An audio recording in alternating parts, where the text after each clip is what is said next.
All right, so we're going to get started at 7:05. As people trickle in, we'll just accept them as they come. Planting native plants with LA Works. Perfect. Love that. Oh, everyone's planting. Nice.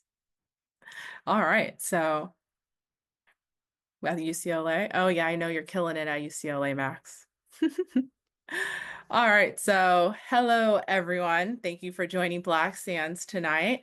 We're joined by five amazing panelists. We have Max, we have T. Essence, Tiana, Dr. Alexa White, and Rebecca Watson.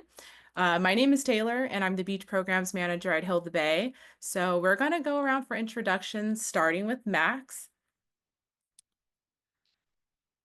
All right, so Max is the founder and president of Diversify, which is a nonprofit working to bring the world of environmental awareness and ocean appreciation to a more diverse audience through access to free swim lessons and scuba certifications.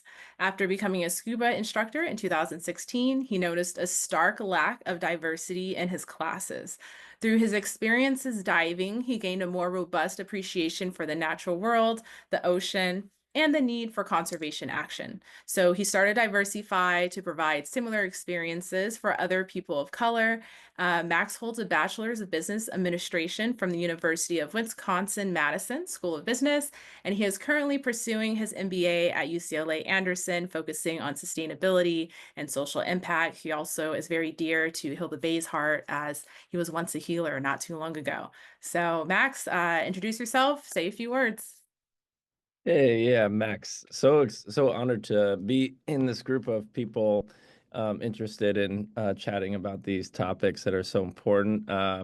Yeah, I mean, run founded Diversify in 2020, and since we've done 11 cohorts and certified 36 students, and some of those are coming all the way just from not being able to swim all the way to scuba certifications and then pursuing careers in marine science and conservation. So very excited to continue the work and to chat about it a little bit and to hear about all of your experiences. Awesome. Thanks, Max. So next we have Tiessence Minity. She is a bicultural producer, creative strategist, and a community organizer very passionate about storytelling, representation, outdoor equity. With a media development and production background, she has worked across film, television, and branded content, collaborating with major networks and independent creatives to bring impactful stories to life. Beyond entertainment, she advocates for environmental justice and outdoor accessibility, leading initiatives that connect Black and Brown communities to nature. Whether through visual storytelling, public speaking, or community engagement, Tiessence is super committed to creating spaces where diverse voices thrive and narratives challenge the status quo. All right, Tiessence, introduce yourself. Hello, everybody. I'm T. Essence. Really excited to be here with y'all. Honestly, I'm always just so grateful to be in spaces like this. I learned so much, so I'm excited to learn from you guys as well, and excited to share my journey and my stories. So thanks for having me. Thanks for coming. All right, so next we have Tiana Shaw Wakeman. She is an environmental and racial justice activist. She holds a bachelor's in psychology and a master's in social entrepreneurship from the University of Southern California, where she graduated as the first Black university valedictorian in USC's 140-year history for the class of 2021. As a grad student at USC right now, wow, impressive. I wish that was me, but no, that's amazing, Tiana. She's also the Environmental Justice Program Manager for the nonprofit Black Women for Wellness. She works to advance the health and well-being of Black women and girls by engaging in community-focused research, empowerment, and advocacy. Fight on. Tell us a little bit about yourself, Tiana. Hi, everyone. Thank you so much for having me. I am Tiana. I get to work for Black Women for Wellness, which is such a joy. We've been around since 1997, and we're actually a reproductive justice organization. So we work at the intersection of environmental and reproductive justice, and I feel like it's a very beautiful intersection to explore. So excited to do a little bit of that with you all tonight, and also just excited to share space with everyone ahead of Earth Day tomorrow. So hope everyone is having a good night and looking forward to what we have in store. Awesome. Thanks, Tiana. So next we have a Dr. Alexa White. She is an environmental justice advocate, an agroecologist, and policy strategist committed to advancing climate equity and sustainability. As the policy director for the Hip Hop Caucus's Think 100% campaign, she leads efforts to drive climate action, coalition building, and policy advocacy at federal, state, and local levels. She is also the co-founder and executive director of the Aya Research Institute, where she spearheads research in environmental justice, climate governance, and global food systems as well. A former senior Harvard Climate Justice Design Fellow, she has played a pivotal role in developing environmental justice screening tools and contributed to the first Justice 40 tracker and report in collaboration with the White House Council for Environmental Quality and Federation of American Scientists.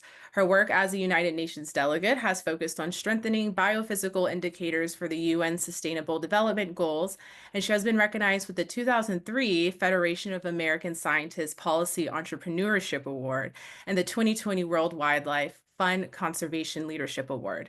Alexa now sits on the board of the United Negro College Fund, the Renewable Thermal Collaborative, 100,000 Trees for Humanity, and the EdFu Foundation. She continues to bridge research, policy, and grassroots activism, ensuring that environmental justice solutions center the voices of those most impacted. Very impressive resume, Dr. White. Please introduce yourself. Thank you so much. Hi, everyone. Thanks for coming. I am here to do the work. I love coming to these spaces because calls to action are very important and near and dear to me. And I hope that we can make something shake tonight. So thank you. Thank you. All right, last but not least, we have Rebecca Watson from the Tree Yoga Cooperative. I personally go there myself. It's my faith yoga studio. In 2023, she stumbled into a hot yoga studio on a cold New Year's Day. After those first 90 minutes, she knew she needed more yoga or whatever it was that just happened in her life. She spent the next 3 years sampling styles and ultimately was called to share the practice of vinyasa. What initially began as a means to heal her old athlete's body transformed into a healing of heart and mind. She considers herself blessed to have found teachers who've connected the physical and spiritual planes within their teachings. In 2006, she obtained her 200-hour certification with Shiva Riya and Prana Vinyasa Yoga, and Rebecca has since continued to study with numerous esteemed senior teachers. Her hatha practice is heavily influenced by the classical teachings of Dharma Mitra, and her beloved Kundalini Yoga mentor is Krishna Kaur Khalsa. So go ahead and introduce yourself, Rebecca. Thank you so much for introducing. I just want to say it was 2003, that first year, not 23. But time isn't real and made all of this up. So It's an enigma.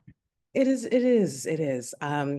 Yeah, I'm blessed to work at the Tree, which is a beautiful Black and brown worker owner yoga co-op, wherein some of the teachers that teach there are also the owners of the organization. And we're based in South Central Los Angeles, where we have been since its inception in 2013, where we used to be on Western, and now we've since moved to a space off of Slauson called the Beehive. So the Tree is just a really beautiful community where folks can come and they don't have to pay Hollywood prices or West Side prices, and they can have a healing practice where healing is so often taken for granted by folks in our community. So I'm just really happy to hold that space. Happy to have you, Rebecca. All right. Oh, it looks like we have someone else coming in. Could someone let them in, please? Awesome. Okay, so we do have a few staff members from Hilda Bay in here. So if you're a healer, come on off mute and introduce yourselves before we get started. Hi everyone. My name is Kaylee. My pronouns are she, they. I'm the senior manager of Inland Outreach with Hilda Bay. I've been here with almost 4 years, which is like 1,000 in nonprofit years. But pretty cool, and I'm happy to be here, and I'm really excited about this event. So that's me. Say hello everyone, my name is Felipe. I'm a beach programs associate at Hilda Bay, so I help coordinate and run our beach cleanups programs. And I'm very, very excited to be here. Just glad to see that I have so many people that have been doing such an impactful and important work. And I'm looking forward to learn a lot on this panel. Hi, my name's Gabby. I'm a beach programs intern at Heal the Bay, so I'm learning how Taylor and Felipe run everything. I'm a student at LMU. I'm from Colorado, and I'm an environmental studies major. So all of this is really applicable to what I'm learning in school, which is so interesting to have that connection, and I'm really excited to hear what everyone has to say. You're more than just an intern, Gabby. Do I have any more healers in here? Let's see. Um, we do actually, but you know what? If you don't want to, Am I the only one? I wasn't sure, Taylor. Hi, Alexia. Sorry, I'm driving from our no, office. you're good. So, Alexia, she, her pronouns. I've been at Heal the Bay for almost 3 years now, and I have held several roles, but right now I'm the senior watershed program coordinator. So I support our watershed coordinators through the LA County Safe Clean Water program, and happy to be here. Awesome. Thanks for joining us. All right, so I think that might be all the healers in the building. So before we move on, a poll should actually pop up on your screen. I want you guys to take a few moments to answer that, and then we'll continue. So let me know if you guys do not see this.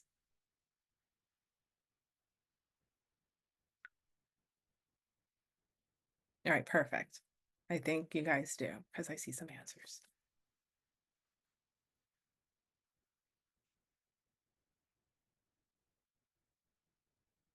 All right, we'll leave it open for a few more seconds.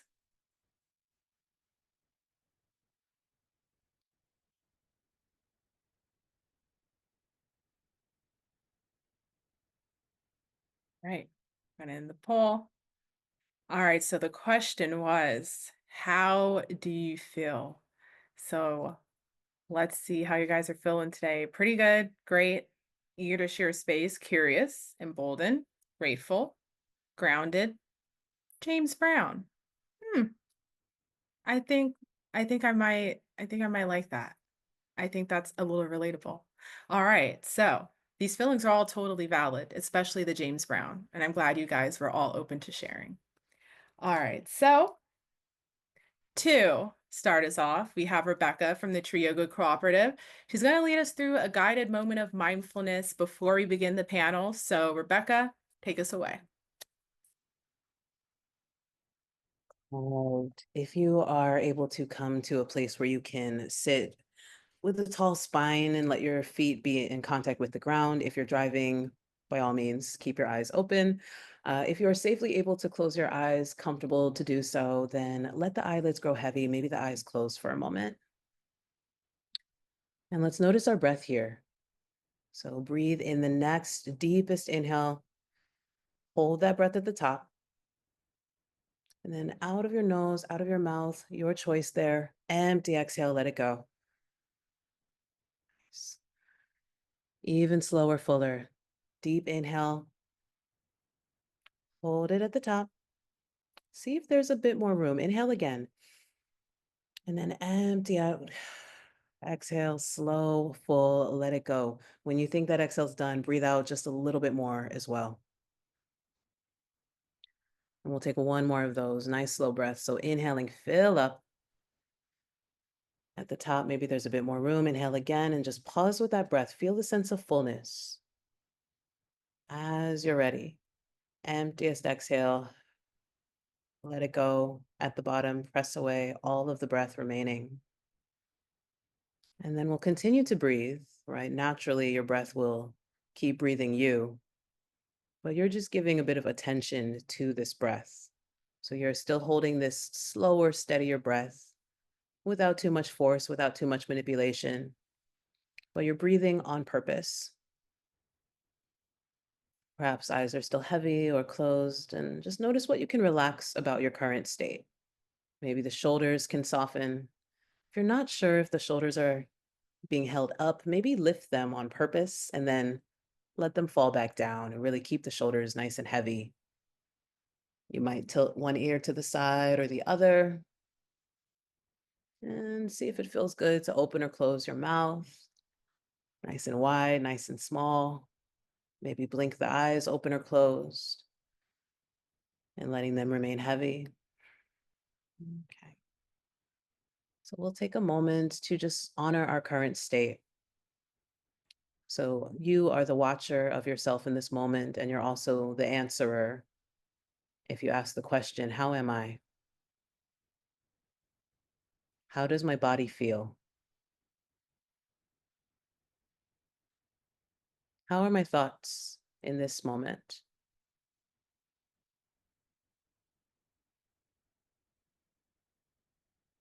Am I fully present to this moment? There are no right or wrong answers.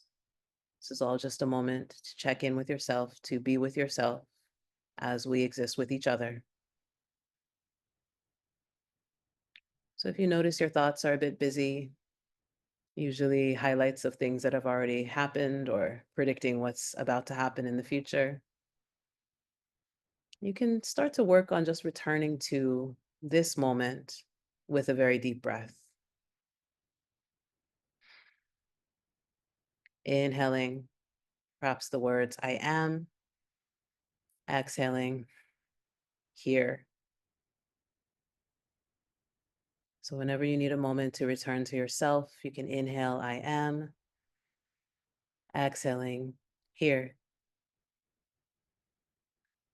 And know that we don't have to show up as our best or brightest or highest or most perfect self. We simply have to show up as we are, honoring how we are, honoring the conditions that we've existed through in this day, in this moment. And so always returning to grace and ease. So let's take one more deep breath for the collective. Inhale to the top, fill up. And again, empty, empty, exhale. Let go, let that breath carry away what is no longer of service to you. Let the next breath in nourish you with what is needed, with what is healing, with what is wise. We exhale as we let it go. We inhale and we proceed. So you can slowly come back to movement, maybe the shoulders, maybe blinking the eyes open, and just preparing to be in community and in discussion with the Heal the Bay and the Black Sands group.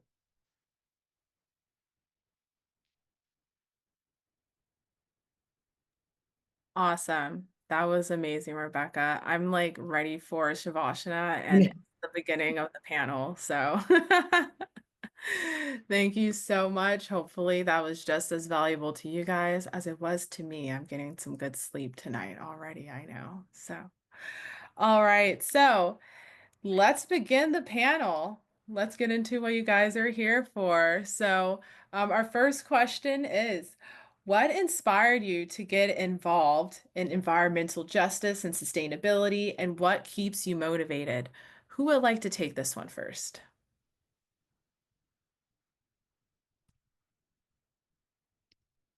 I can jump in. Awesome. Sure. So I had I had a corporate job in from 2012 to 2016, working at a television network here in Southern California. And I was just feeling like I wanted a little bit more of something. I didn't know what it was. And so I quit my job to then go and work as a scuba instructor because I had already been diving quite a bit recreationally. And so I was able to go to some great places. I went to Honduras, I went to Indonesia and the Cook Islands, Hawaii. But in that time, I realized one, that there's a lot of plastic in the ocean, and two, that there isn't a lot of diversity in ocean recreation.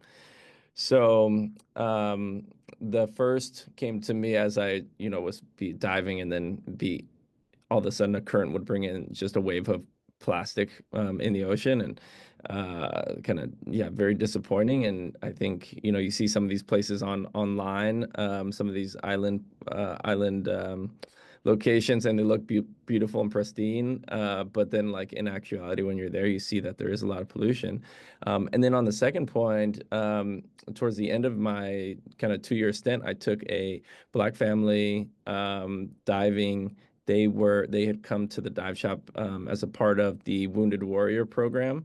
One of the gentlemen that was in the group, he had served in Iraq, and so I volunteered to take them out on the boat, and I took his two brothers scuba diving, and he snorkeled. But after we had an amazing couple dives, had seen some things that I'd never seen in the location. I'd never seen white tip sharks, never in that location, never seen dolphins swimming underwater, and we saw them. And so it was a very special experience. And then when I was reflecting on it afterwards, I realized that these were two of the first Black people that I had taken diving as a part of my 2 years teaching. And so that was a really eye-opening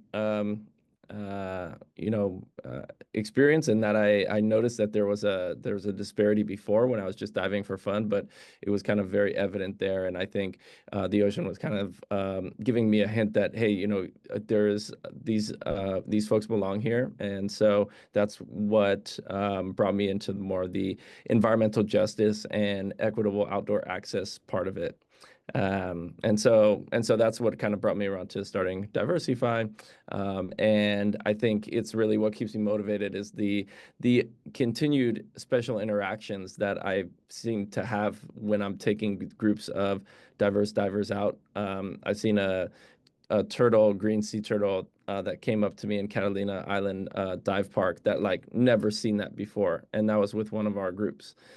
Seen a bull sea lion that came up and was just swimming around us and had never really seen that type of interaction. And so I think it is really special, and the ocean keeps telling me with these unique interactions that, hey, these folks belong here, and you have to keep doing it. So in that way, I'm gonna keep listening and keep doing it.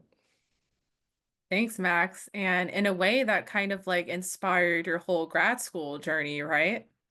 It did. So I wanted to go into sustainability and get further into social impact work. And so that's what I'm focusing on with the MBA, and trying to merge business and sustainability, and hopefully keeping companies and our systems equitable, or trying to make them more equitable than they have been historically. Yeah, super admirable. Very proud of you for that journey, actually. Awesome. Thanks for sharing, Max. Who would like to go next? Who would like to chime in? I can go.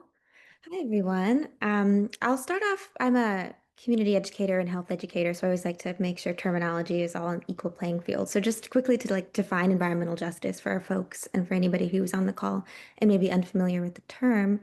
There's someone, Richard Moore, who's of the Los Sardinas Institute, long-term environmental activist, who always says that environmental racism is the problem and environmental justice is the solution. And I feel like that's a really good framing.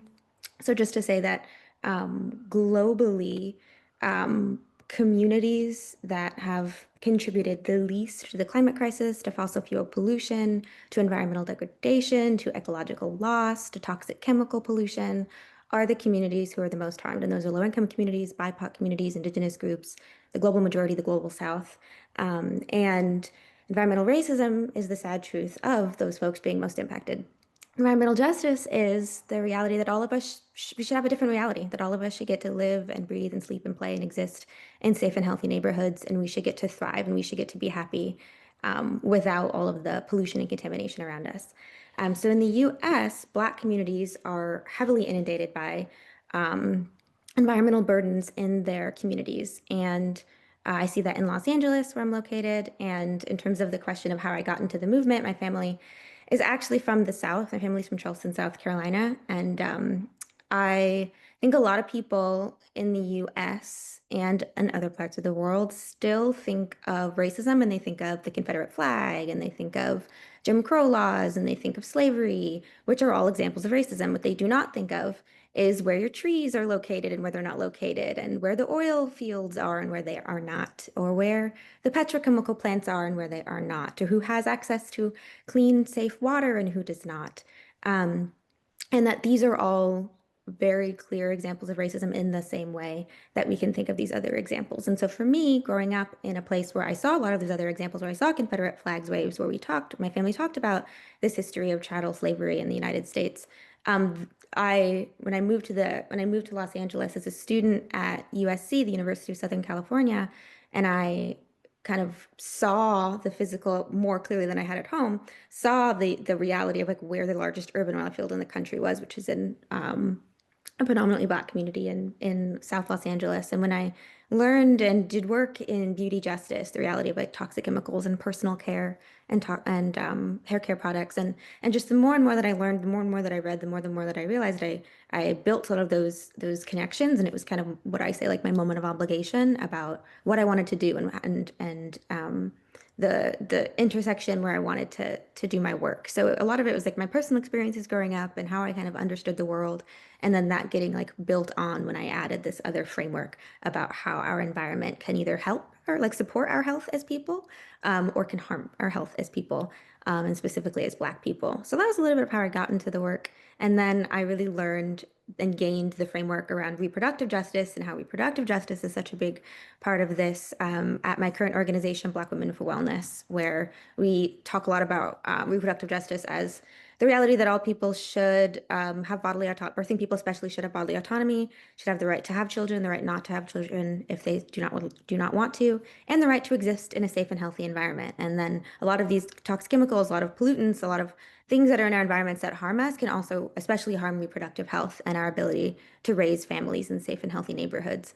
So I think it was just a lot of moments of both familial and communal understanding of the world that I exist within. And all of that has led me to where I am now, and I'm very grateful for those experiences. Thanks for sharing, Tiana. What really caught my ear was your mention of frameworks. Which framework do you believe is the most valuable in the work that you do? And do you think that framework can be applied in not even just wellness, but other areas of environmental justice and environmental equity as well? Yeah, I do actually. There are so many frameworks. I feel like for all the folks on the call who are in the nonprofit space, I feel like you probably use that term and like all of the time when we talk about all the different models. But for me, I do think that thinking in terms of environmental justice is such a universal, like kind of like hold for a lot of the other issues that we talk about. And then I also think a lot of other issues, we can connect environmental justice to housing justice, to immigrant rights, to like just so many different things, and all deserve their own frameworks and spaces and understandings. But to me, like centering in environmental justice is incredibly helpful. And then I think justice is incredibly helpful to when we're talking about women's rights and reproductive health, to make sure we're actually seeing like the whole person, and not just looking in terms of abortion access or looking in terms of pay gaps and things like that, that we're seeing the whole picture. So environmental and reproductive justice are definitely two frameworks that I think just orient myself in the world and in the work. And they definitely go hand in hand, as we know. So thanks, Tiana. We have time for one more person if whoever else wants to chime in. I can go. Yeah, go ahead, Tiasin. Sure. So my journey was kind of it non-linear, I would say. Like I mentioned, my background is in TV and film development. So I've been in the business of storytelling for a long time, and I think we all know how powerful stories can be, and kind of like in cultural influence and things like that. And for me, I was volunteering, or still am a volunteer for an organization that focuses on getting Black people outdoors. And as somebody who just grew up in nature, around nature, I guess like environmental justice and things like that didn't necessarily land in the way that it did when I became older, and I was thinking about like, oh yeah, how are we protecting these spaces? What are we doing? And so I think it was a natural progression. As just a curious human being, I was taking these people outdoors, and we were trying these new experiences. And then I think like higher level of what is happening in these spaces, slash like environmental justice, like what is that actually? And I know that I enjoy learning new things, and I know that I enjoyed providing spaces for people to learn new things. So I think that as I started going down that journey of learning about what environmental justice meant, at least to me, um, I people kind of started like coming along on that journey, and we were I was just providing spaces for people to learn, and people were responding to that. So I think the cool thing about where I lie in the intersection of the space is I see myself as the connector. I don't necessarily see myself as uh, a expert in anything specific. I know that I can create safe spaces for people to learn something new, and or to gain some type of knowledge. And I feel like in that way, it shows that it doesn't matter what background you have, you can add value to the conversation and to the space with the skills that you have. So what keeps me motivated is being able to just be in spaces with people like who are on the panel tonight. Like there's like some of the smartest people that I know that are on the panel tonight. And just being able to sit here and listen, like I feel so fortunate, and I know I'm going to take away so much. So yeah, that's what keeps me motivated, is just knowing that there are people out here who are doing amazing work, uh, and figuring out ways that I can help amplify what they're doing. Love that. Also relatable. I have a non-conventional background for the environmental space, but hey, the environmental space needs every single skill set out there. So Absolutely. don't think that just because you didn't major in a certain thing that you can't add to the conversation. Thanks for that, Essence. And Dr. White, we can't leave we can't leave this slide without you. So Oh, you're up. thanks. Yeah, so I actually used to not know what I wanted to do with my life. I thought that I wanted to become a dermatologist only because my parents told me to. And then I got to college and I was like, well, maybe I can branch out. And I actually ended up becoming a herpetologist. So that just means I ran around the desert catching lizards all the time. That was very fun. I wanted to become the crocodile hunter. I thought I was going to become the crocodile hunter. And a friend of mine actually introduced me to a group called the HBCU Climate Change Conference, which is, I went to Howard. So it was a consortium of different HBCUs that wanted to be involved in environmental justice, and was led by Dr. Beverly Wright, who runs the Deep South Center for Environmental Justice in Louisiana. And for those who don't know, she is like the matriarch of environmental justice. And at the time, I had no clue. I was just excited to go on a trip. I was excited to get in a car, get on a plane, whatever was offered to me. Um, and it was very transformative. We went to the Paris Climate Accord, the one where, it was signed and everything happened in the room. And it was a really inspiring time because everything that I'd known about environmental everything had been, one, very white, two, extremely scientific in a way that was exclusionary. And I just didn't feel like as though I fit in that. And this space was the first one to allow me to see, like, maybe I don't need to chase lizards in order to be a scientist. And also, maybe people that look like me can participate in these spaces in a way that can change the world. And so that kind of was the one that set it all off. I went to complete my PhD as an agroecologist, and that just means I really was interested in world hunger and understanding how food could grow under a changing climate. And once I figured out how to make the clear link between environmental justice and ag, and my own personal background, my grandparents were sharecroppers from North Carolina and Texas, it was all set. And so I say all of that to say, I think the through line is just make sure that your identity is always connected to what you're doing. That's usually going to be the best way to educate yourself. It's going to be the best way to connect to other people. Having that kind of candor is very important. And yeah, like the rest of the people that have gone before me in this conversation, I think that everyone's identity is very important to this space, and it's just critical to always stay true to yourself. Thanks. Literally snap, snap, snap. Thank you, Dr. White. And that's actually, you're going to lead us into our next question. How have you seen environmental issues disproportionately impact Black communities? So this question is for you, Dr. White, and then Tiana and Max. Millions of ways. I was born in Newark, New Jersey, which many people will call the armpit of the United States, and it is for good reason, also for bad reason. But there are a lot of factories around there, and so asthma rates were very high where I was from. I didn't connect that to thinking that I had any power to do anything about it until I was educated through academia. But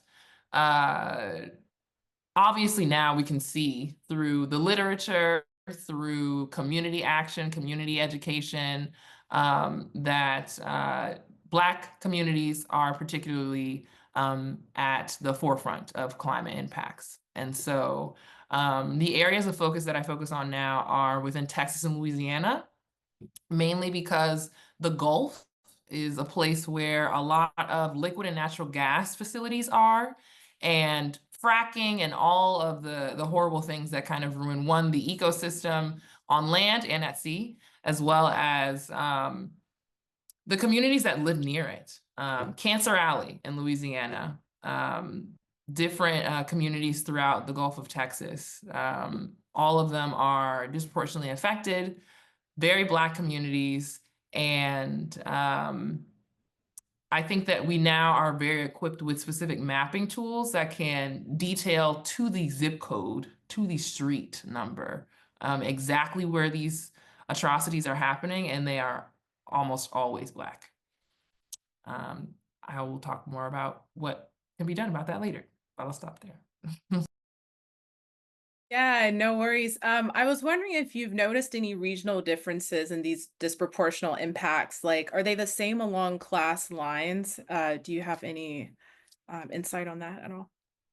Yeah, no, typically typically the majority of these facilities are present in very low income Black and brown communities. It is very rare for me to come across a data item that it occurs in a white or affluent neighborhood. And that's on purpose, right? So it wasn't until pretty recently that I started to understand how urban planning and the ways that cities are built are really critical to understanding how these disproportionate distributions are occurring. So the answer is yes, I've noticed along class lines, and it is usually low income because they don't have the monetary capital to pay or be appealing to, mayors and governors, et cetera. Yep, yep. I'm a random urban planning nerd, not in any academic way, just way too many YouTube videos way. So thank you so much for sharing. Tiana, you can go next.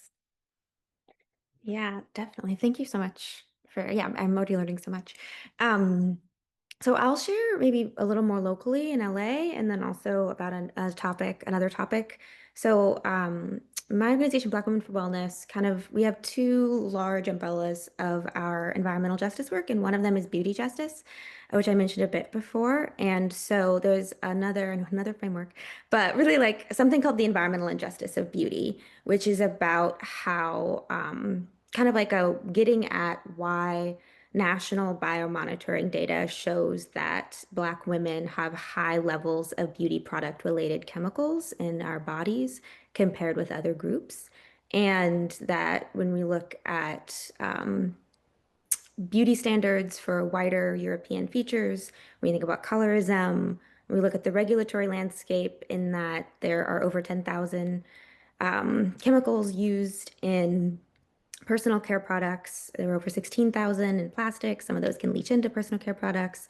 And the US bans or regulates about 11. In the EU, it's over 2,400. And there's still work to be done in the EU, let alone here. And when we look at all of that regulatory landscape, when we look at things that are still happen, hair discrimination, when we look at just the full landscape, you get this like sticky spider web of issues that all mean that folks are overexposed to toxic chemicals in their personal care products and in hair care and in all of these household cleaning products. And that there is a cumulative impact if you are being exposed to toxic chemicals, some of which are petrochemicals, so they come from fossil fuels, in your personal care products, in your family, etc., in your job, if you're a hairstylist or a nail salon professional, and if you're also potentially getting exposure from certain things in your built environment. And so that's our other bucket of work. And that's the ways in which folks are exposed in the places where they live and sleep and work. So in LA, one of our campaigns is around ending neighborhood oil drilling through a coalition called Stand Together Against Neighborhood Drilling LA and and one other coalition, which is a county coalition. So Los Angeles County is the second largest oil producing county in California. The first is Kern County. So LA, especially South LA, which has majority folks of color, large Black community in Crenshaw, Baldwin Hills area, which also has the largest urban oil field in the entire country, which is the Inglewood oil field that was founded in 1924 and is about 1,000 acres. It is on Kenneth Hahn Park. It's one and the same piece of land. So folks who go to that park a lot, we actually had an Earth Week event this weekend at the park at Kenneth Hahn, and the pictures you see are folks doing yoga, and in the background you see oil drills going up and down doing their thing. And there's a lot of harm from emissions leaks, from oil spills, from contaminated water spills. There's a lot of risk, climate risk, as it relates to fires. And there's a lot of inequity, meaning that there are certain protections that wealthier, wider parts of Los Angeles received years ago, such as electrification, so not having diesel trucks, so you're not getting the particle emissions from diesel trucks, such as enclosure. So there are some facilities in West LA that you don't see um, you don't see the oil derrick because it's covered up, it's enclosed in concrete, whereas the Inglewood oil field is fully exposed. Also, communities in Wilmington, and there are other neighborhood oil drills all around LA County and in LA City. So that's one example of this kind of like insane picture and reality of an oil drill right next to a child, Windsor Hills Elementary, which is a school that's right next to the Inglewood oil field, where folks that we work with, community members, went to elementary school there or are teachers there. So seeing environmental issues disproportionately impact Black communities, yes. Here locally, yes. And around the world, we can look globally too, but just to give that local example. And we also work on campaigns in water equity, mitigating the life cycle of plastics pollution. So from extraction, fossil fuel extraction, through to disposal. And so, yes, the exposure is definitely disproportionate and the exposure is definitely extreme.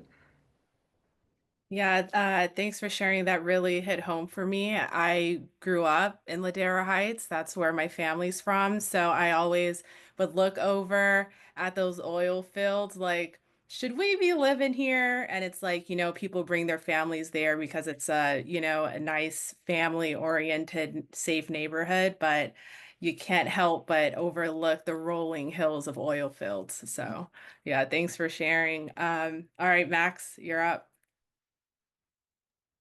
Great, cool. Thank you so much. Great background info, and thank you all for sharing that, Dr. White and Tiana. For me, I feel very fortunate and very privileged that when I was born on South Side of Chicago, and my grandfather had a boat on Lake Michigan, so I had already had a connection with natural spaces and in like the lake there. But that's not the reality for a lot of Black communities. And so I think I started to notice that later in life. I moved to California for good when I was 10. And I think in seeing the disproportionate uh, issues with what people have access to and what they don't, and the green spaces that they have access to, and that in certain communities versus Black communities. Specifically talking about where I grew up in Santa Monica, I learned that where the 10 freeway came through, when they built that 10 freeway, that was a Black community that they almost completely razed there, to make way for that freeway, and just ripped through at the thriving Black community that was there. And so to learn that history, they have a great outdoor museum there, now across the street from Santa Monica High School where I went. But to learn that history was super powerful, and really shows you, to Dr. White's point, issues are how these issues are pervasive and historical, and how there are certain folks that are deemed to be less one less valuable in what their opinion is, or how they engage with the natural environment. So I think that was very very important to notice, and I think through the work from my time at Heal the Bay, that was super powerful to be a part of a program that was looking to create more green spaces in places that have historically not had them. But when you see, and to your point, Tiana, talking about the oil fields, and I live just north of there in West Adams right now. And I've seen the signs for the Black community trying to get rid of these oil fields, and trying to push for this to shut down. But our society has placed a lesser value on Black people historically, and therefore that's permeated throughout through to today. And even just piggybacking off of that, as far as equitable access to aquatic skills, if we got rid of that oil field, imagine how much greenery, imagine the possible pools, maybe lake, I don't know what they could put there, just something that's not an oil field. So, Yeah, which is for sure. readily And available in other communities. right. And it's so normalized, which is the biggest, issue that society has just been used to it. But, you couldn't imagine that they would put something like that in a white community. Um, yeah. Another point, there's an interesting podcast that I listened to a couple of years back, was called The City.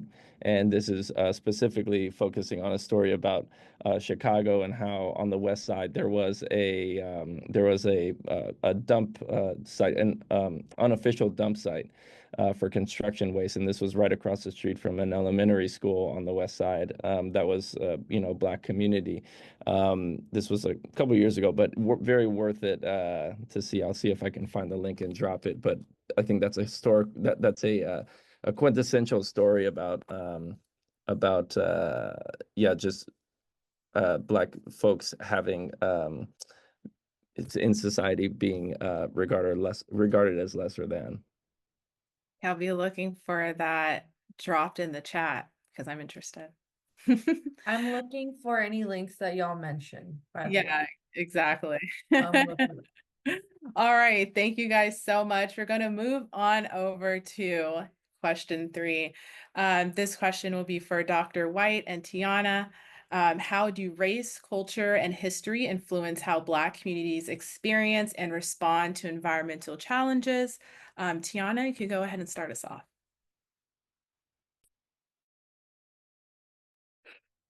Sure. I'll share a couple specific examples. So on the comment about beauty justice, kind of that category of work, it's really kind of exhausting, I think, as like Black folks hearing about all the different ways we're impacted, right? Like especially some of the things that are supposed to be fun, hiking in Kenneton and then hearing that there's an oil field and you're like, ah, or going shopping with your friends and then getting an understanding of how many toxic chemicals might be in beauty care, especially given, and this goes to history and community, that so many Black families, especially Black women, were able to build economic mobility and like generational wealth to some extent from the beauty industry, from like hair salons, which have been like staples in so many Black communities for a long time. So while that well, the reality of toxic chemicals in those products being harmful to reproductive health and harmful to those folks on an individual and a communal level is very sad, and very true. It is also true that that means that those can also be places for change, for education, for people, for places where is already trust amongst each other. So folks going to their hairstylist to get their hair done, there's already trust, which means that when you have these kinds of conversations about what harmful chemicals might be in that product, what policies maybe could help change it, those are places where organizing can happen, where community building can happen. So I think like there's this history, this culture, all of these things related to the problem is related to the environmental racism, and some of those same community ties are what are important for the people-powered campaigns that create the solutions. So that's just one example I'll offer. And then in terms of I think culture and history and race, today it was actually our beauty justice conference, and I actually spend most of my time talking about built environment work. But I think since most folks I feel like get less of the beauty justice, I'm just spending a little bit more time talking about that here.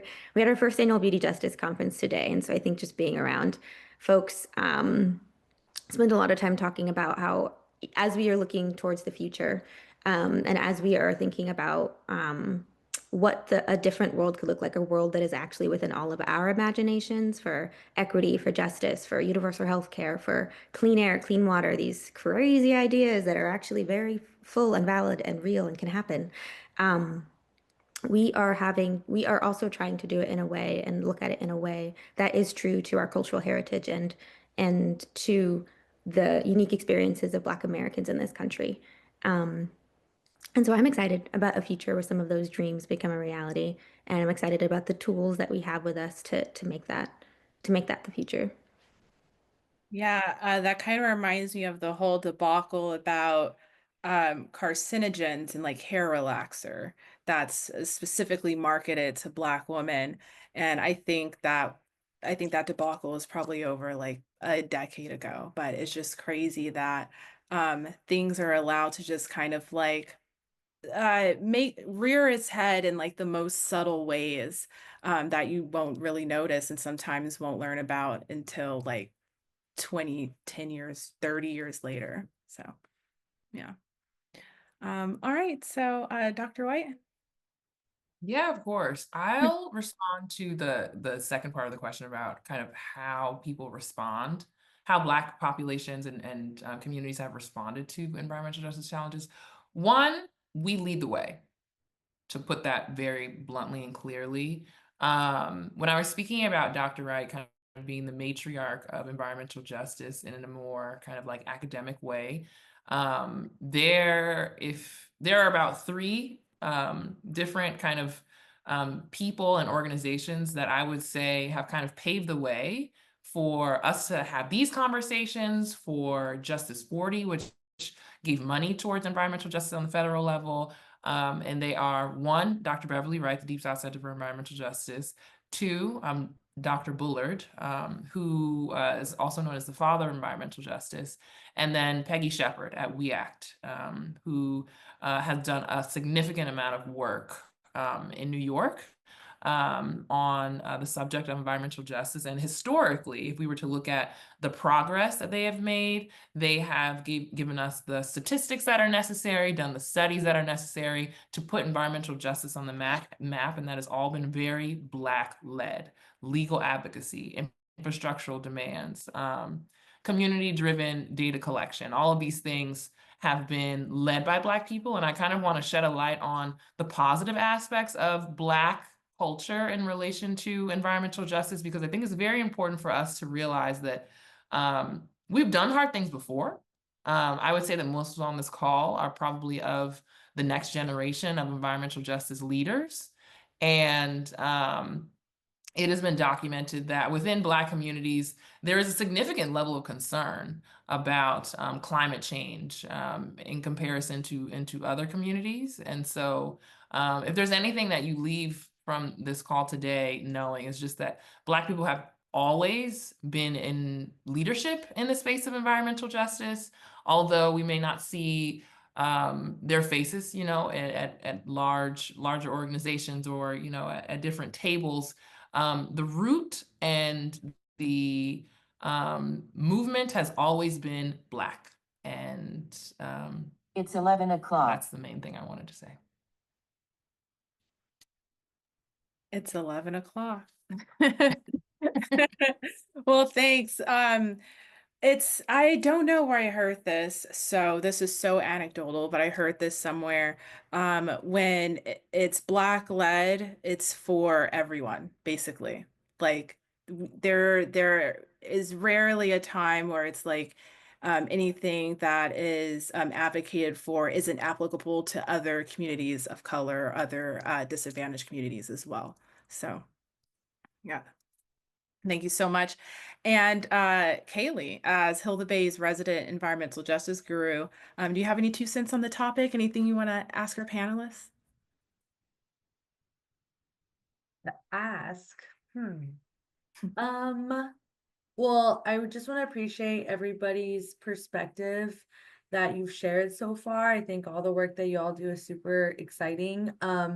I my own like journey with them. Environmental justice is basically my moral compass when it comes to environmental work. I got started in the environmental field at Communities for Better Environment, which is an environmental justice organization. And Tiana, I see you nodding.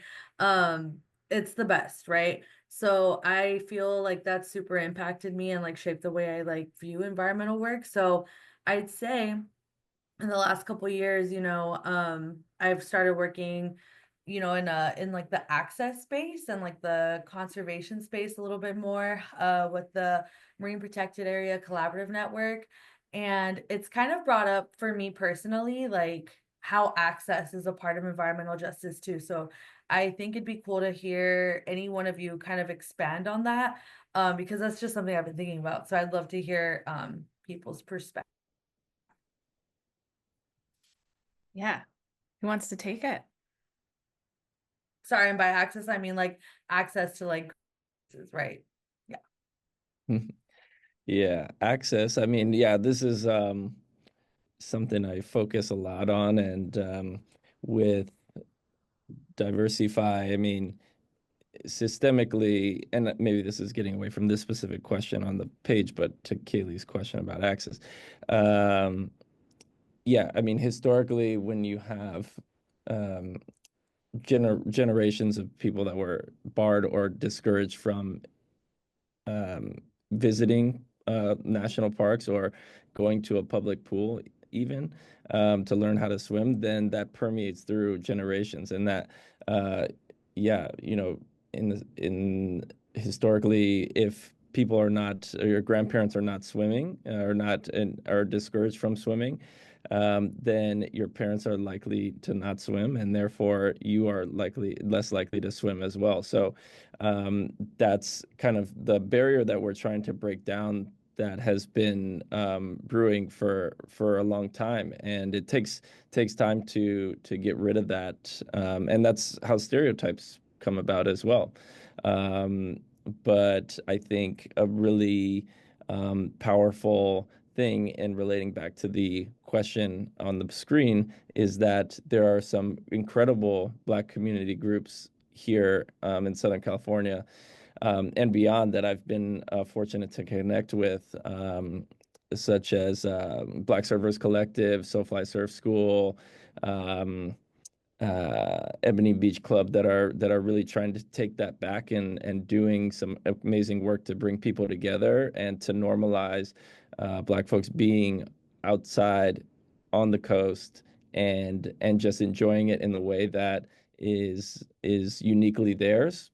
And it has been inspiring to see that kind of revolution happening just in the last, it's been coming along, but I think in the last 5 years, I've seen, personally, it's really expanded a lot, and I'm excited to see where it goes from here. And I think, the more that we can have spaces like this and encourage just unapologetic joy in these spaces is very important.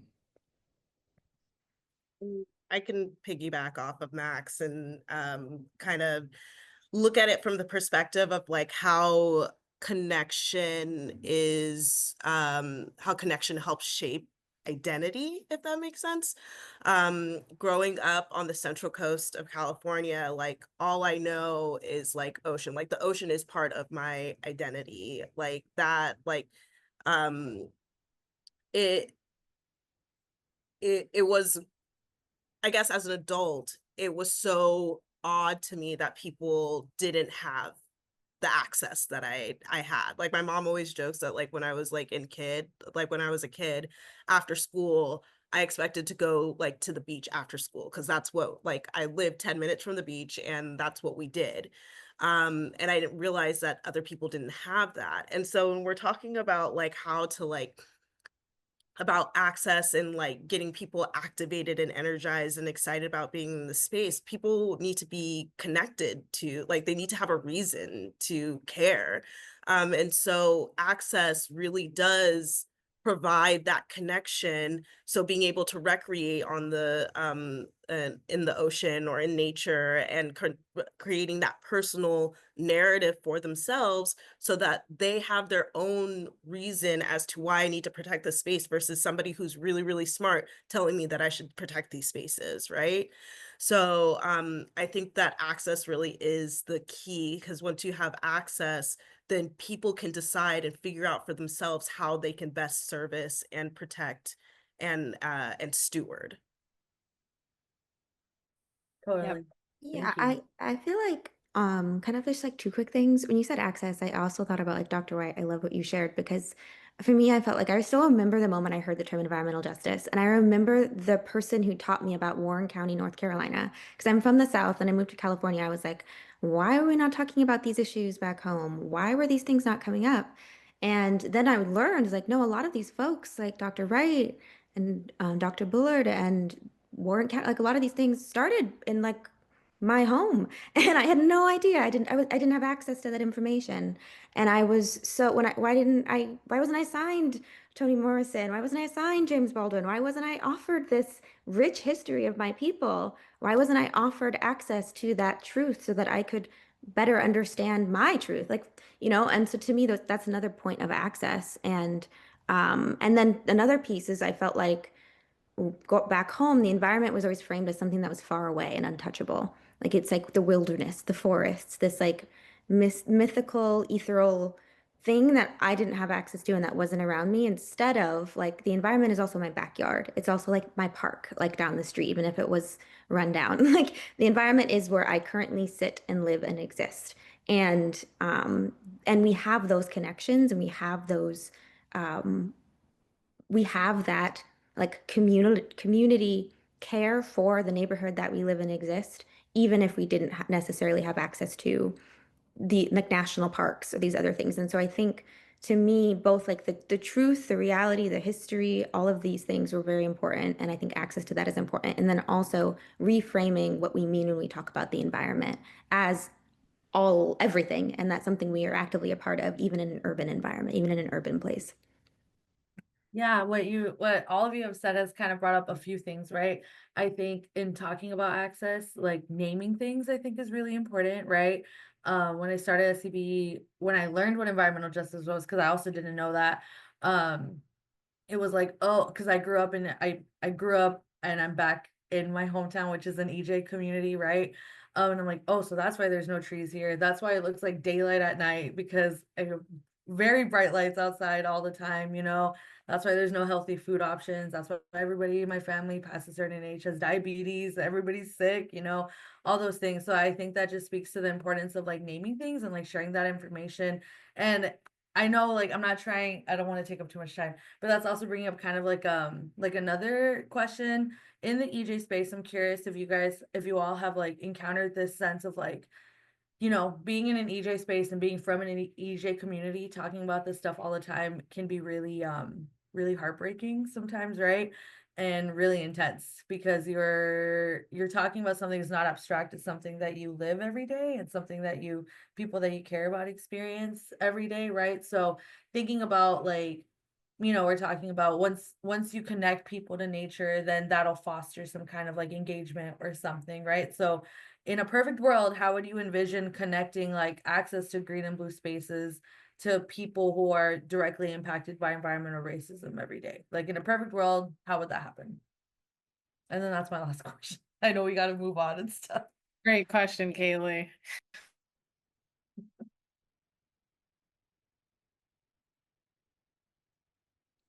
No one has an answer. I can answer. You can let that marinate a while Yeah, too. no, that's a good It's a big question. question. No, good question. I think in a perfect world,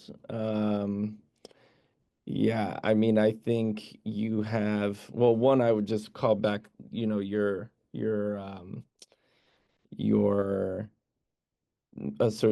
mention of the food, food deserts and not having equitable access to healthy food in environmental justice communities.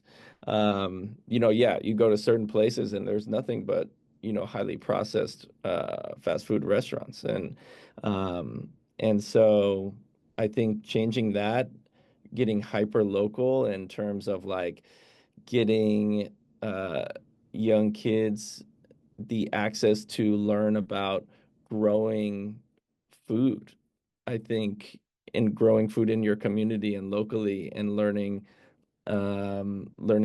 how to work in unison and in a way that is more circular and less extractive. I mean, it's like, to me, the the main issue is that we live in a society that is perpetuating this idea that we can grow infinitely. And like that's what our whole economic system is based on. And like to me, that's just, it's what goes up must come down. That's one of the main laws of nature. And so I think having a whole perspective shift of how are we engaging with the natural world and expecting that things are going to go. Yeah, it's a tough task, but yeah, in a perfect world, that's the way that I would want to look at it, and want schools to teach it, and communities to kind of operate in that way, that is focused on teaching circularity, and yeah, just like ideological shift is what I'll say. In a perfect world, right? Mm. Right. Those are great questions, Kaylee. Thank you guys for chiming in there. Just a little, what do you call it? Improv for you guys. All right, so we're almost to the stretch here. This question is for Tiessence and Dr. White. Tiessence, I'd love for you to start off. What are some actionable steps individuals, organizations, or policymakers can take to address environmental injustices? I can look at it from the kind of individual lens, because I think that's kind of where I function the most, or I guess that's what I'm like most interested in. And I think that again, for me, it was really like curiosity that like was sparked me to get into these spaces or to seek out these spaces.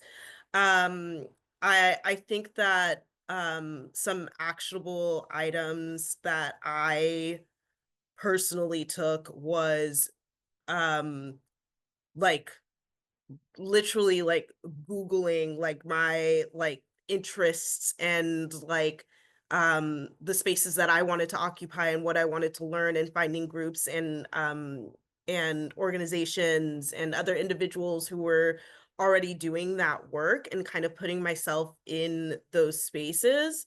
Um I also think that in terms of like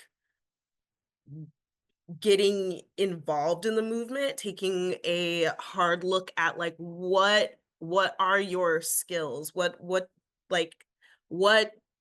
are you passionate about, and how can you what is that scale of like what you're good at, what the world needs, and what the whatever, like taking a look at that and talking to people and saying like, yeah, I'm interested in doing this and this is what I'm passionate about, and letting people help like guide you into that direction. Because I think that just me saying like, oh, I want to do something about it, and I know I want to provide like spaces for people to like learn, because I know I'm learning and I know other people must feel the same way. And I just wasn't afraid to like put what I want out there and like ask questions. And people were like, well, yeah, you're like really good at like connecting the dots and saying like whenever I'm like, oh, I want to learn about this, you're always like, oh, you should look at this person or look at this organization, you know, and that's just the way that my mind works. So I think like really taking a look at like what you the skills that you have right now, and what you're passionate about right now, and how that can fit in to the mold of like what's needed. Like again, my background is in storytelling. There's so many stories in the space that need to be told. So I feel like I can really be a connector in that way. So I personally think that there's always a way to find your lane. So that is like my biggest my goal, is that I help find my lane and help others find their lane. Awesome. Thanks. That kind of, if you guys don't know about this, it's called Google Alerts. If you're trying to get into anything, all you do is put the keyword in Google Alerts and it will go to your inbox and it'll update you with all the things that you need to know. If you're interested in microplastics, go to Google Alerts, enter microplastics, and you'll get loads of, no, am I wrong, Tiana? Do you not like Google You're Alerts? right. It just might be a really sad feed in your email. Oh, yes. It that can be you- a very, very, very sad and dismal, yeah, yeah, feed for you. But super helpful if you just want to quickly immerse yourself in something that you're kind of like, I don't know how to get into it. Just immerse yourself, read, watch, learn, you know. Thanks, T Essence. All right, Dr. White. Yeah, thanks. I think I'd first like to address the humongous elephant in the room, and that this administration is very much against everything we're talking about in this room. Their goal is to defund, you know, throw people out of the country. Like there's so many things that are coming up against us, and he hasn't even been in office for 100 days. And I think that if you are pivoting into this space at this time, if you are interested in this space at this time, it's very important for you to acknowledge, but not, bow down to any of that, because that doesn't mean that the fight is over. It doesn't mean we haven't done hard things before. It doesn't mean that the movement has stopped. Specific things that you can do. I like to, as a kind of like policy hack, think about things in terms of levels of government. The federal government is awash. State governments are the place to be. Local governments are the place to be. Any sort of community organized events or groups, those are the places that you want to be. And the ways in which you can go about endorsing the movement, participating in the movement, can be through attending public hearings. There are oftentimes public hearings for very specific environmental injustices that are happening. If there's a facility that's getting built, if there's some sort of air quality report that's come out and you see that your community is being very specifically affected, these things have procedures that, one, the federal government must comply to legally. So there are commenting periods, there are public hearings where you can speak your voice. And at the state and at the municipal level, it's much more likely anyway that those things would move the needle. So the people that you're speaking to on your town's kind of environmental council are much more likely to listen and kind of bend to public will because they live in these communities. There's much more proximity. And so if you'd like to see some sort of change, I would say focusing on the state and local level is very, very important in this moment as well as always. And that focusing on EJ aligned leadership. There are a lot of different ways that you can go about engaging across state lines or within your own communities This panel, for example, is a display of national, state, and local level environmental justice communities that you can participate in. If you were to get on any of their listservs, they are always going to be sending different action items and things that you can do in order to participate in the environmental justice movement, whether it be signing on to a letter, a petition, or showing up to some sort of kind of lobby day. So I do a lot of work in Michigan, and there's going to be a lobby day next week where people are going to go to the Capitol. They're going to protest, but also speak to specific policymakers to help convince them that what environmental injustices they're experiencing, one, exist, and two, to change specific pieces of legislation that would allow for everyone to have a better life. There are different kinds of ways that you can engage with corporations even. So I do a lot of work with WWF, and through that, we have a community benefits board. A community benefits board basically means we help different communities speak to corporations and design the guidelines and the necessary standards that they have to be upheld to if they want to move forward with a project. And so I think the main point I want to drive home is paying attention to your state and local elections, very important. Paying attention to the various ways that you can participate is very important. It doesn't have to be, rallying in the street. It could also be done from your computer at home. And third, that the movement's still here. We're all still here. We're all still, talking about this, doing things about it, and rallied behind the ideology of environmental justice. And so I appreciate spaces like this that keep going. So thanks. Thanks. Yeah, it's kind of funny how the tables turn at one point in history, not being on a federal level or operating at a federal level is seen as a weakness. And then in other points in history, not operating at a federal level is seen as the biggest strength. So it's just funny how the world works, but also not funny at the same time. All right. Thank you so much, Dr. White. All right. So thank you guys so much. That was super powerful.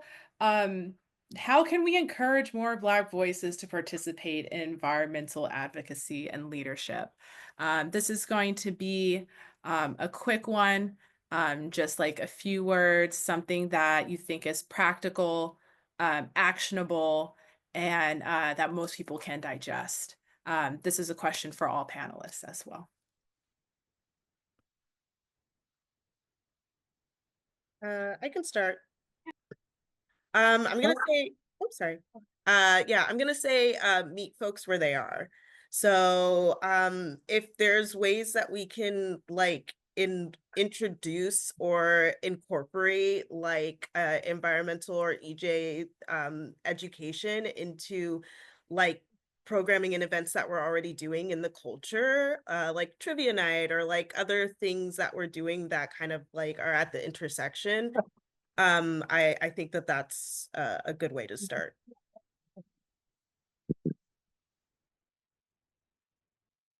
Thank you. And oh, sorry, did I interrupt someone? Oh, no, go ahead. Sorry. I was going to say, Dr. White, I know you have to hop off soon, so you want to go next? Yeah, absolutely. I think that specifically encouraging Black voices to participate in this movement in this moment, it's important to connect it to the attack on democracy that we're experiencing. Because who can, pay attention to recycling when you just got fired from your job? You can't pay your bills. I think that the narrative that we speak around the subject of environmental justice now has to pivot from, this is a good thing to this is critical for the future of our lives, your life, and specifically within the United States of America, because I'm speaking very generally. This is specific to the United States of America. There's no way for us to get around the fact that environmental justice has to be able to connect to the real life experiences of Black people. And I think this links back to the first thing that I was talking about your identity and being able to reach into the parts of yourself that are true, that are candid, that are familial, that are spiritual, and connect environmental justice to all of those things in ways that can feed and enrich people. I think that the most important piece of this just comes down to narrative building. There are a lot of master communicators on this call, and I think that the most useful thing that all of us could do would be to just increase that, just be even more of that in terms of how we see the world. Yeah, I do have to hop, but I do want to leave my LinkedIn for anyone that would like to connect. This has been a wonderful space, and thank you so much for having me. Yeah. Thank you so much, Dr. Wyatt. Thanks for staying up late with us. Bye-bye. See you soon. All right. Let's see. Max, you're up. Sure. Take it. Yeah, I think it's I love the points that were just made. I will also say that positive firsthand experience in nature is critical to encouraging more participation, because I think you can only care about what you know. And just hearing somebody say, oh yeah, you should care about, as Dr. White said, recycling or something like this, it's not really gonna hit as well unless you make that connection for why. And I think that just starts with providing that equitable access that we've been talking about, and lowering those barriers, both real and perceived, to that access. I think that is huge. Yeah, I had another point, but I lost on me. I may come back later. No worries. All right, Tiana. Yeah, thank you for this question. Ruminating on what everyone else has shared too. I think just like to be perfectly candid, I think if you are a non-Black leader of an organization, a committee, whatever structure, it is your responsibility to embed equity in your work and to be actively anti-racist, not the Black people that you were trying to bring into your organization. It is not their responsibility. So that's one thing, is like take ownership of your organization and the culture that you are heavily responsible for cultivating with your employees before bringing other folks into that space. And then actually look at your board and look at your team and make sure that they are representative of the people that you're serving always. So that's one. And then I think the other is creating space and like being intentional with that space. So an example is that Backroom Wellness, we noticed as we were trying to expand our environmental justice team that there are a lot of folks who were like interested in environmental justice, but didn't, kind of to what we were talking about before, like had never heard the term before because they were never offered that information and wanted like a place where they could learn and have mentorship and those kinds of things. So we built an environmental justice fellowship and it launched last year, and we have 2 fellows and we're launching cohort 2 as like a place for folks that have this passion, that have that like heart flutter when they hear about it and they want to do it, for them to have a place where it's like safe and they can learn about this and then move into wherever if they want to go, and have that environmental justice framework with them. So I would say yes, if you again cannot overstate the responsibility to be actively anti-racist, and then also to like create intentional spaces for folks to learn, and be curious with other folks who have both the environmental justice background and then also the like deep roots that all of us have so many things going on, and especially Black folks, to what was shared before, and that everyone is coming to every table with all of that with them, and then we have to be really respectful of all of those situations when we are doing the work.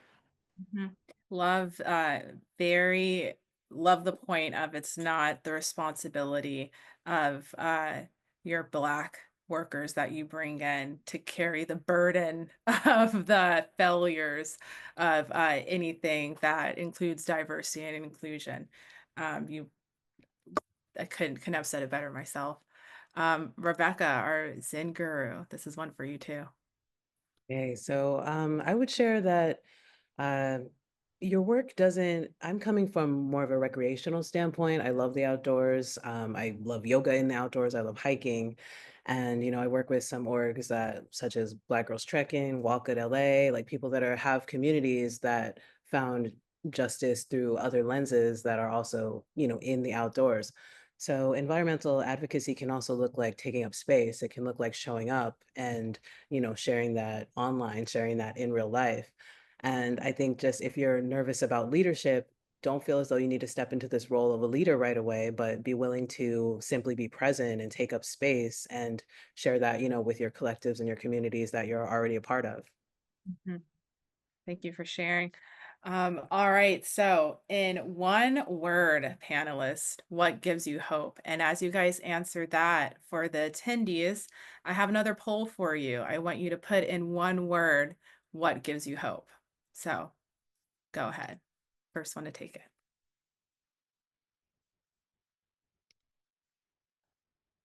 I know, it's pretty a loaded question, right? I would, are we saying, we're saying them out Yep. loud? Okay. One word, what gives you hope? Nature, nature. Love that. Same. Want to go, Rebecca?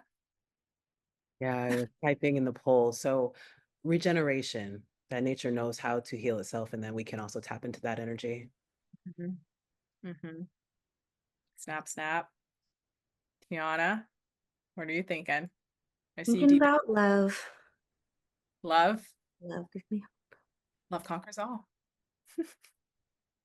T Essence, what are you Uh, thinking of? Community. Community. Do I have an answer? For me, I guess it's people. I have a just, oh, but that would be 2 words. I was going to say I have a love for people. That's like 7 words, I guess. But I just love people. I think, and it sounds super cheesy, but like people are just so interesting to me. Everyone matters. Everyone has a different story. Like I just love being amongst humanity. So I think that's what gives me hope. Maybe that's my one word, humanity. So that's that. All right, so we're To gonna be a part of.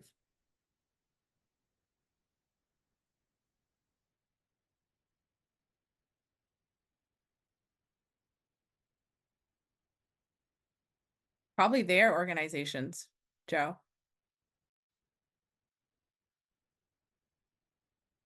Are you guys all shaking your head in agreement? Yeah, I think it's gonna be theirs. Yeah, I would If you say. guys, oh, sorry, go ahead, Max.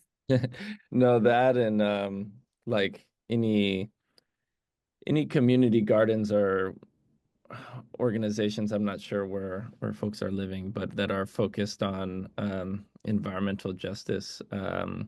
Like one group I think is in West Adams area or Baldwin Hills areas, Moms Against Oil Drilling, and so things like this that are focused on improving our communities and righting the wrongs that have been perpetuated. Awesome. And if you guys don't know, Joe's my partner, so I was just teasing a little bit. All right, well, perfect. So, since there's looks like no more Q&A, we're gonna have another mindfulness reset with Rebecca. It's been such a long night. We're almost to the finish line. Make us feel good, Rebecca. I will empower you to make yourself feel as good as you can. So, thank you to everyone's attention and listening and presence. And may we know that we all have our different reasons and lenses of what hope is and how we can proceed from here. But know that just the active awareness about our environment, that we're not separate from it, that we're a part of it, about the different communities that we all intersect on this call and beyond even, you know, that whole illusion of separation and the problems over there are not my problems. You know, we're more connected than that. And so the healing over there is also your healing, just as the problems are, you know. So if we can, big stretch, maybe arms up, just find a little bit of movement. Friends who might be listening to this later or driving or something, please be safe. Okay. And then you could bring the palms together and rub the hands up, down, up, down. Nice. And separate your hands and cup them above your forehead, above your eyes. Maybe noticing a bit of heat. You can keep letting the hands slowly move down your face, move down your lips, speaking the truth to power, and let your hands find your heart. You can take one hand palm down and then the second hand on top of the first. And just feeling your own hands contact your being, your lungs breathing in the air, your chest, your heart pumping the blood to all of your cells, knowing that you're this intricate creation, piece of fine-tuned machinery. And sometimes there's damages or hiccups in how you are, but know that you can lead more towards healing than distress. And so when we think about the environment and we think about communities of color and the justice that we often lack, know that we can lead more towards healing than distress. So you can let your hands relax and maybe find a comfortable place. Just let your hands rest in your palms, or sorry, let your palms rest in your lap or your hands on your legs, or just let everything grow a bit heavy. And let's come back to our breath. Deepest, fullest inhale. Empty, empty exhale. Just as we began, that can be an inhale through your nose, holding it at the top. If there's a bit more room, again, inhale, a little more full, more deep. And then your choice of breathing out the nose or the mouth, exhale and let it go. Inhale, fill up. Expand 360, front of you, sides of you, back of you. With this breath, grow full. Then empty, empty exhale. Continuing there, just your breath in, your breath out. Find a rhythm and a depth that works for you. Know that it is not your burden to take on more than you feel you can. Know that you can show up as best as you can, as powerfully as you can, as dedicated as you can, but do hold space that you're taking time to heal and rejuvenate and recover. So your own energy is nourished, and so you have more to give to others, more to give back to the land. So let's take one more big, big breath. For you, for me, for all of us here. Deep breath in. And the emptiest breath out.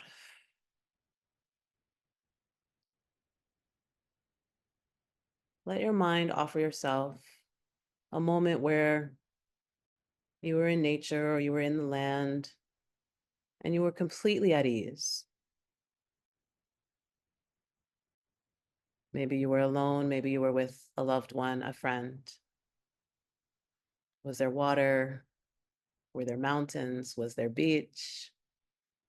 Just think about a moment where you were in the land and you felt whole, you felt free.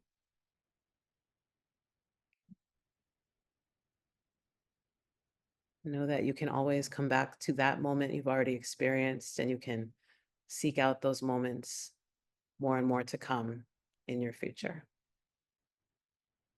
Okay. Deepest breath in. Emptiest breath out. May we take care of ourselves so we are better equipped to take care of each other. Peace.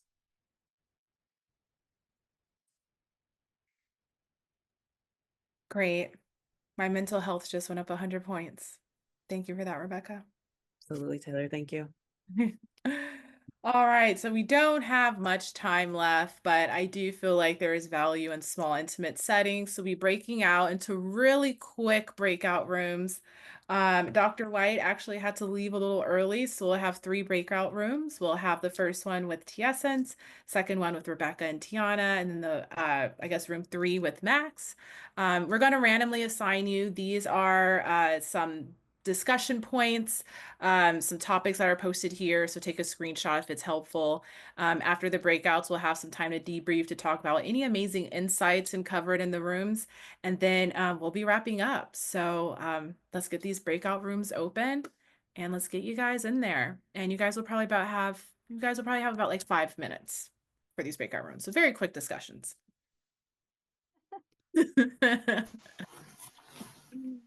Welcome back, everybody. Hello, hello. Looks like some people who are still deep in discussion, so it looks like they'll be kicked out pretty soon.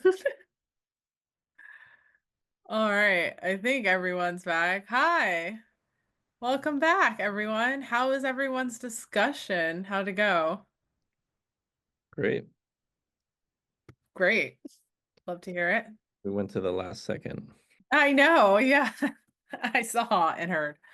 All right, perfect. So we don't have much time for debrief, but quickly in the chat, just put anything that you learned, discovered, solved, whatever. You can even come off mute or raise your hands, and panelists, you're free to share any amazing takeaways as well. So we'll have like 3 minutes for a debrief. What do we talk about? Nothing?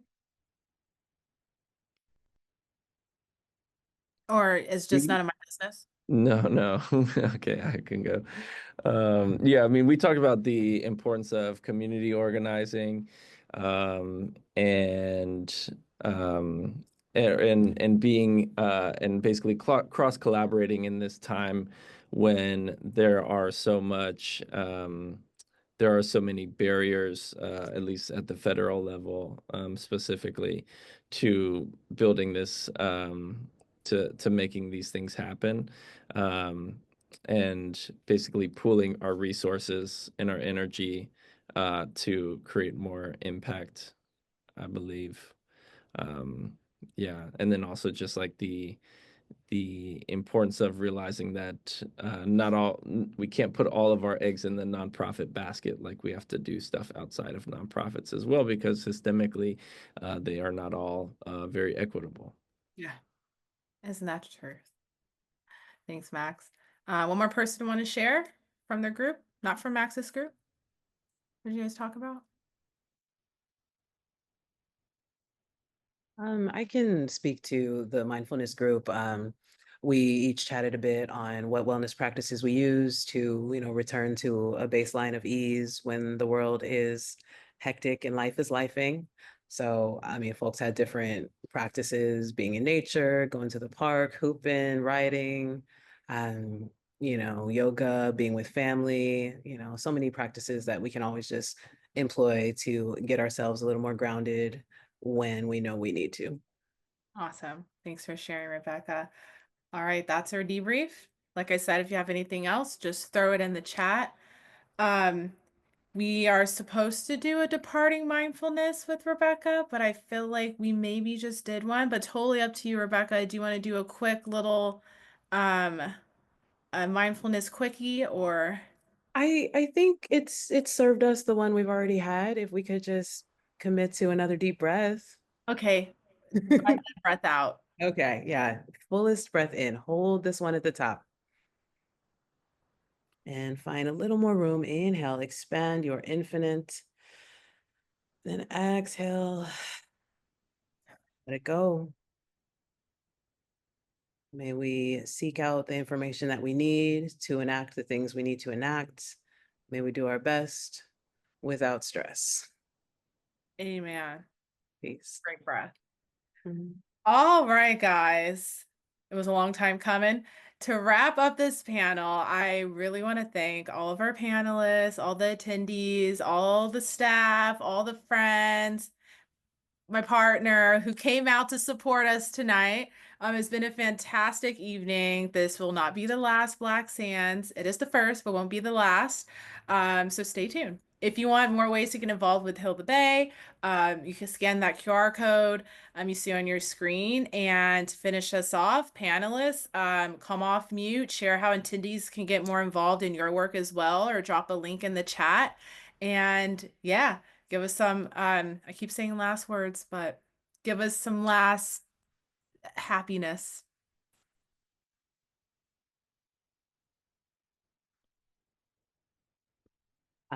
Thanks again, Heal the Bay, for having all of us. My name is Rebecca. My internet handle is Be Good Karma. So I dropped begoodkarma.com. You can find my about, my class schedule there, and Instagram as well as Be Good Karma. I do mostly in-person classes in the LA area. I also do corporate wellness sessions, which can be movement-based or meditation or stillness-based. So happy to support wherever that's needed. Thank you, Rebecca. All right, Max, I see you next on. Yeah, sure. Go ahead. Let's try to find my links here. I put my LinkedIn, I'll put the Diversify email, or sorry, website as well. Yeah, I would say just keep doing what you're doing, being a part of engagements like this where we're cross ideating and being together in community. I think it is super powerful, and I think it raises all of our collective energy. So yeah, thank you so much. I'm again very honored to be a part of all of this. Honored to have you, Max. Thank you. All right, T Essence. Sure. I will put my Instagram. I'm not fancy, so I don't have a website yet, but yeah, like I mentioned, I do a lot of like community organizing. I also share a lot of like resources or just things that I come across. So that could be a great resource if you're just like, oh, like I want to check this out or check that out. And also too, I love like just like brainstorming and workshopping. So if there are things and or spaces that you're passionate about exploring in terms of like what that could look for in the storytelling space and or in like the community organizing space, I'm happy to be a sounding board and a listening ear. So please don't hesitate to reach out and you know, just shoot me a message, and I'm happy to make the time to chat and connect. Awesome. Thank you, T Essence. And last but definitely certain not least, Tiana. How can we get more involved? Hello. Yeah, let me put some information in the chat. So my email, Black Women for Wellness on Instagram. I think also on Blue Sky now, and then our website, bwwla.org. So you can sign up at our newsletter there, and tons of community events. All of our events are free. We have email is there. I am not too active on any socials or on in any of those spaces, but if you do reach out to me on LinkedIn, I will try to get back to you. But email is definitely typically preferred for me. Yeah. Thank you so much, Taylor, and Thank you. everyone for tonight. It's been lovely. Awesome. Thank you so much. Sorry about the little glitch. I tried to click that Rebecca said she led monthly hikes and I was like sold and then my screen just went away. But either way, thank you guys all so much. Good night. That's a wrap. Thank you to all and to all a good night. So Thanks so much, Taylor.